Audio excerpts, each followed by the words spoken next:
তাহলে আমি প্লাজোর যে মেন মেন যে পয়েন্টগুলো সেগুলো দাগ দিয়ে নিয়েছি। এখন আমি এই শেপ কাট দিয়ে সুন্দর করে শেপগুলো দিব তার গঠন অনুযায়ী। দেখেন কিভাবে আমি শেপগুলো দেই। এখানে এখান থেকে এখানে কত আছে, 13 ইঞ্চি। এখান থেকে 1 ইঞ্চি মাইনাস করতে হবে, তাহলে এখানে 13, এখানে আমি দিব 12 ইঞ্চি।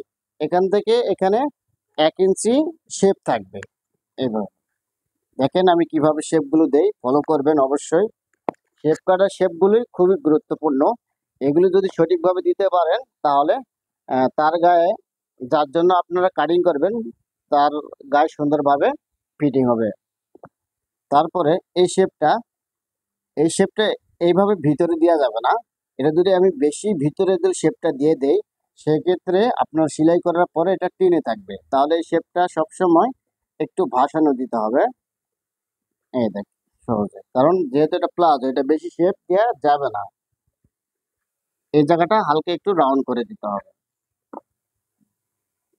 আর এখান থেকে সুন্দর করে এই শেপটা রাউন্ড করে দিতে হবে, কারণ এই শেপটা আসলে বেশি ঢুকানো যাবে না, একটু ভাসানো অবস্থায় এই শেপটা দিতে হবে। বেশি বেশি আপনার বেশি যদি ভিতরে ঢুকানো হয় শেপটা, তাহলে সেলাই করার সময় এটা টেনে থাকবে।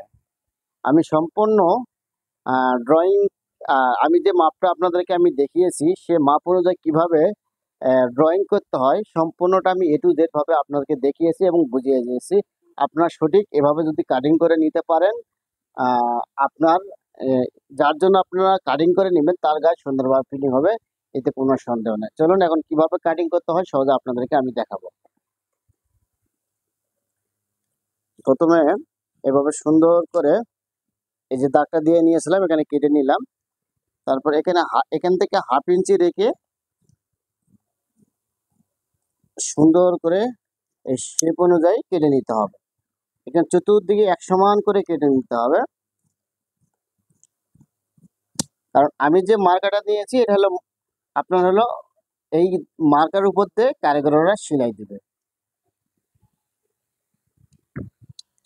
এই দাগ আমি যে নিচে দাগটা নিয়েছি, এই দাগে আমি কেটে নিয়েছি।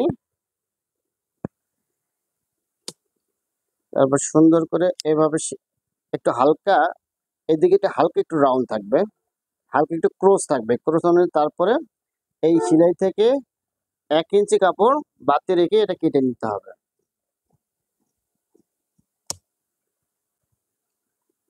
এখানে একটা চাকান দিয়ে নিতে হবে, এখানে একটা চাকান দিয়ে নিতে হবে, এখানে একটা চাকান দিতে হবে।